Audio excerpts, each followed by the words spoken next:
Hello friends, அஸ்ஸலாமு அலைக்கும். Welcome to Nadira channel. இன்றைக்கி இன்ஸ்டண்ட்டாக ஒரு 5 நிமிஷத்தில் இட்லி மாவு இல்லாமல் எப்படி முறுமுறுன்னு தோசை செய்யலாம் அப்படிங்கிறது தான் இந்த வீடியோவில் பார்க்க போகிறோம். வாங்க வீடியோக்குள்ளே போகலாம். அதுக்கு முன்னாடி நம்ம சேனலை ஃபஸ்ட் டைமாக வாட்ச் பண்ணுறீங்கன்னா ப்ளீஸ் வீடியோக்கு கீழே இருக்க சப்ஸ்கிரைப் பட்டனை கிளிக் பண்ணி சப்ஸ்கிரைப் பண்ணிவிட்டு பக்கத்தில் இருக்க பெல் ஐக்கானையும் கிளிக் பண்ணி ஆல்ங்கிற ஆப்ஷனை கொடுத்து சேவ் பண்ணிக்கோங்க. அப்போ தான் நான் போடுற எல்லா வீடியோஸும் உங்களுக்கு நோட்டிஃபிகேஷனாக வரும். இன்றைக்கி பார்த்திங்கன்னா மீதமான சாதத்தை வச்சு ஒரு சூப்பரான தோசை ரெசிபி தான் பார்க்க போகிறோம். ஸோ அதுக்காக நான் ஒரு கப் அளவுக்கு சாதம் எடுத்திருக்கேன். நீங்கள் மதிய சாதமாக இருந்தாலும் சரி, நைட்டு சாதமாக இருந்தாலும் சரி, நீங்கள் இந்த தோசை செய்யலாம். ரொம்பவே டேஸ்ட்டாக இருக்கும். இது சாதத்தில் செஞ்ச மாதிரியே இருக்காது. சாப்பிடும்போது இட்லி மாவில் செஞ்ச தோசையோட ரொம்பவே டேஸ்ட்டாக இருக்கும். ஸோ இந்த ஒரு கப் அளவுக்கு சாதத்தை நான் ஒரு பவுலில் சேர்த்துக்கிறேன். நம்ம சாதம் எந்த அளவுக்கு எடுத்துக்கிறோமோ அந்த அளவுக்கு ரவையும் எடுத்துக்கணும். ஸோ ரவை நான் ஒரு கப் அளவுக்கு எடுத்திருக்கேன். இது வறுத்த ரவை, வறுக்காத ரவை எதாக இருந்தாலும் நீங்கள் சேர்த்துக்கலாம்.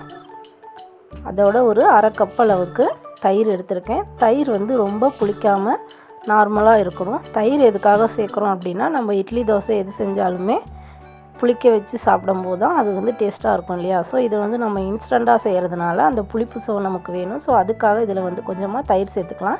ஸோ இது மூணையும் சேர்த்து நல்லா மிக்ஸ் பண்ணி ஒரு 10 நிமிஷம் பவுலில் மூடி வச்சுருவோம். அதுக்கப்புறம் நம்ம என்ன பண்ணலாங்கிறது பார்ப்போம்.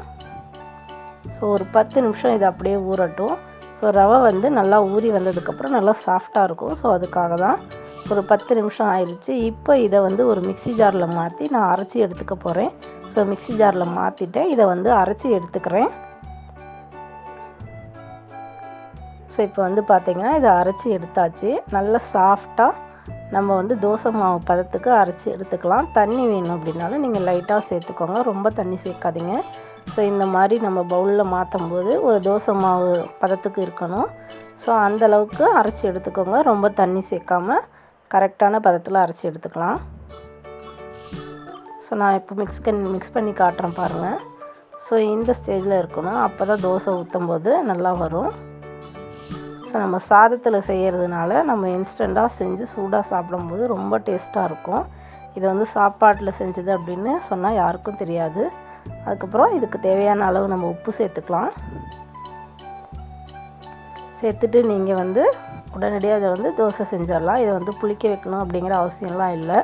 வீட்டில் சாப்பாடு மிச்சமாயிருச்சு அப்படின்னா நைட்டு நீங்கள் டின்னருக்கு இந்த ரெசிபியை செஞ்சு பாருங்கள். ரொம்பவே டேஸ்ட்டாக இருக்கும். நம்ம எப்பவும் போல் இதோட தேங்காய் சட்னி, கார சட்னி எது வேணாலும் வச்சு சாப்பிட்லாம். சூடாக சாப்பிடும்போது தோசை ரொம்ப ரொம்ப டேஸ்ட்டாக இருக்கும். ஸோ இப்போ நம்ம தோசைக்கல் அடுப்பில் வச்சுருக்கேன். நல்லா சூடாகட்டும் கல். நான் தோசை ஊற்றி காட்டுறேன். ஒரு 2 கரண்டி அளவுக்கு மாவு ஊற்றி நம்ம தோசையை ஊற்றிக்கலாம். நம்ம சாதம் சேர்த்துருக்கிறதுனால தோசை இந்த மாதிரி நம்ம சுற்றும் போது ஓரளவுக்கு இப்படி கொஞ்சம் இதாக வரும். ஆனால் மறுபடியும் தோசை நெக்ஸ்ட்டு ஊற்றும் போது கரெக்டாக வந்துடும். ஸோ எண்ணெய் விட்டு 2 பக்கமும் ஒரு 5 நிமிஷம், ஒரு 2 நிமிஷம் 3 நிமிஷம் அளவுக்கு வேக வச்சு எடுத்துக்கலாம்.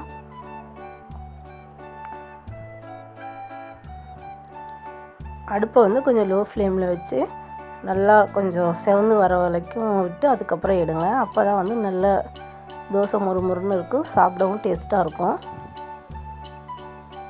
ஸோ ஒரு பக்கம் வெந்துருச்சு, நான் திருப்பி போட்டுக்கிறேன்.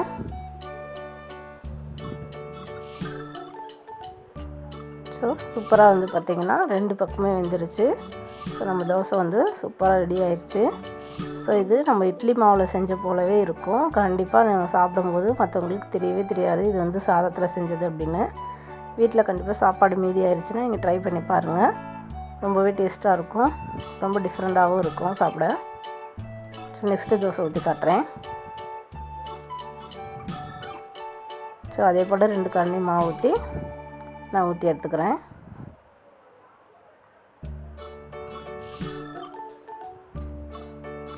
அடுப்பு கல் ரொம்ப சூடாயிருச்சு அப்படின்னா லைட்டாக தண்ணி தெளிச்சுட்டு அதுக்கப்புறம் நீங்கள் அடுப்பை கொஞ்சம் லோ ஃப்ளேமில் வச்சுட்டு தோசை ஊற்றுங்க. இந்த மாதிரி ஒட்டாமல் வரும்.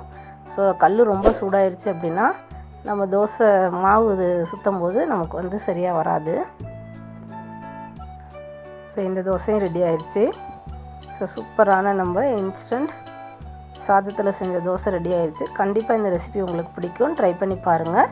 ட்ரை பண்ணி பார்த்துட்டு எப்படி இருக்குன்னு சொல்லுங்கள். மறுபடியும் ஒரு நல்ல வீடியோவில் மீட் பண்ணுறேன். அது வரைக்கும் நன்றி, வணக்கம்.